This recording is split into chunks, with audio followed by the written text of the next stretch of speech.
কোচিংয়ের শিক্ষক। উনি লিখছেন, আমার কোচিং যখন শুরু করি তখন আমার 4 জন শিক্ষার্থী ছিল, জিদান, উৎসব, আদ্রিতা আর একটা মেয়ে। ওরা তখন এসএসসি পরীক্ষা দিবে। আস্তে আস্তে জিদান উৎসবের সাথে ভাইয়ের মতো সম্পর্ক হয়ে গেল।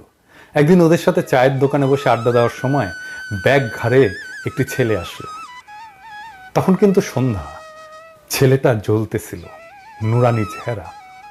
আমি মনে মনে ভাবলাম, এত সুন্দর দেখতেও ছেলে হয়। ছেলেটা আর কেউ না, আমার ফারহান। আপনারা যাকে ফারহান নামে চিনেন, আমি তাকে ধলা বলে ডাকতাম। কেননা ও এত ফর্সা ছিল যে ওকে ধলা বলে ডাকতাম। আমাকে ফোন করে বলতো, ভাই আমি ফারহান বলছি, কিন্তু যতক্ষণ না ধলা বলতো আমি শুনতাম না।